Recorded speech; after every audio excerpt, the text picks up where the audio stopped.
Hi everyone, तो मैं स्वागत करता हूं आपका टेक्निकल एनालिसिस वर्ल्ड में, जिसमें हम देखेंगे चार्ट वर्सेस न्यूज।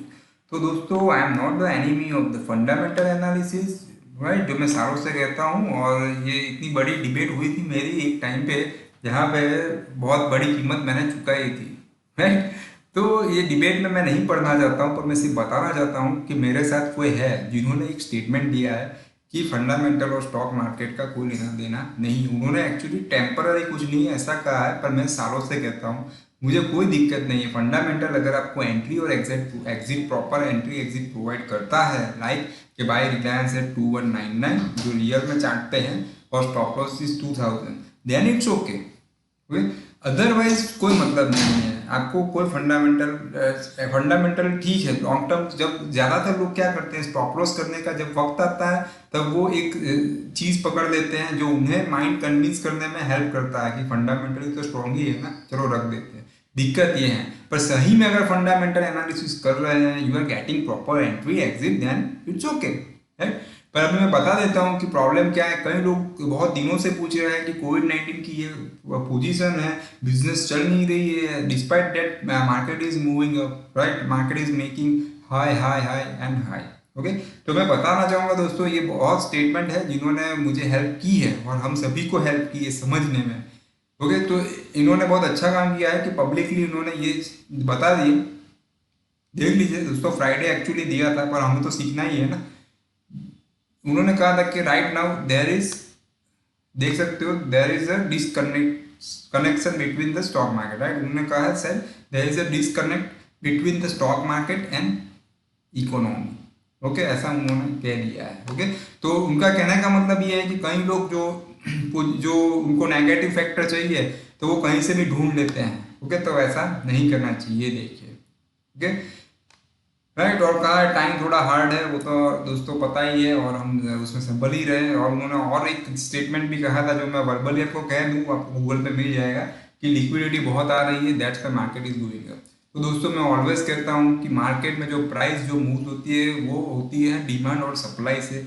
उसको कंपनी क्या करती है उसके साथ कोई लेना देना नहीं है, वो आपने देखा होगा। एक अभी ही मैंने क्वेश्चन का आंसर दिया है, एक बंदे ने मुझे पूछा है कि पीवीआर का स्टॉक्स इतना क्यों बढ़ा, थिएटर तो बंद है। तो मैंने उनको रिप्लाई दिया कि जब थिएटर ओपन थे तब उसका प्राइस गिरा भी था ना, तब तो किसी ने ये नहीं पूछा कि थिएटर तो ओपन है फिर भी प्राइस क्यों गिर रहा है, राइट। तो कहने का मतलब ये है कि जो सेंटीमेंट है वो आपका एनिमी है बाहर। आपकी जो स्क्रीन है चार्ट की, राइट, 15 इंच 18 इंच या मोबाइल में दिख रहे हो, तो आपकी जो भी 5-6 इंच की स्क्रीन है उसके बाहर कभी मत जाए, चार्ट के बाहर न जाए, राइट, तो ही आपको फायदा होगा। ओके, तो उनका ये जो स्टेटमेंट है बहुत क्लियर कट उन्होंने बोल दिया है कि फंडामेंटल और मार्केट के बीच में अभी कोई कनेक्शन है नहीं, राइट। फ्राइडे उन्होंने कह दिया है between the stock market and the economy. तो इकोनॉमी अच्छी नहीं है वैसा भी उन्होंने एडमिट किया है, पर उन्होंने ये भी कह दिया है कि अकॉर्डिंग टू इकोनॉमी आप ट्रेड ना करें, क्योंकि कई लोग शॉर्ट करते हैं कि इसका बिजनेस नहीं चल रहा है, थिएटर बंद है। तो पीवीआर में मुझे पता ही है कई लोगों ने शॉर्ट भी किया होगा, राइट। और पीवीआर में हमने बाई ट्रेड दिया था, जो हमारी कम्युनिकेशन टैब पे है, आप देख लीजिएगा यूट्यूब चैनल पे हमारी कम्युनिकेशन टैब है, वहाँ पे रखा था बहुत दिनों पहले, वीकली चार्ट रखा था, राइट, जो 1067 के आसपास बाई रखा था, आप देख सकते हो वहीं पे है, ठीक है। और तो कहने का मतलब ये है कि उन्होंने क्लियर कट कह दिया है कि आप मार्केट की पोजीशन, जो स्टॉक मार्केट की पोजीशन है उसको इकोनॉमी की पोजीशन के साथ कोरिलेट ना करें। तो अभी चलते हैं, ये हो गए न्यूज़। अभी करता हूँ बात चार्ट की। दोस्तों, बहुत मुश्किल होता है खुद को कन्विंस करना कि इकोनॉमी की हालत इतनी बुरी, पर फिर भी मार्केट इज गोइंग अप। सबसे पहले बताना चाहूँगा, ये पैटर्न मैंने आपको बताई थी, गैप डाउन और फिर दूसरे दिन नीचे जाना, फिर थर्ड डे गैप अप होना उसी एरिया में, that is called the island reversal. तो उसके हिसाब से निफ्टी में डेफिनेटली बाय था। ये पैटर्न मैंने लास्ट वीक में ही आपको टेक्निकल एनालिसिस ट्यूटोरियल के टैग के दौरान मैंने ये आपके साथ शेयर किया था। तो आपको ये पता ही है, जो निफ्टी बैंक और आईसीआईसीआई बैंक में था, पर उसमें बेरिश था, पर उसमें हमें कोई कंफर्मेशन नहीं मिला है, राइट। तो निफ्टी में ये गैप डाउन और फिर गैप अप होना, तो आइलैंड रिवर्सल था और ये हाई पे बाय जनरेट हुआ है।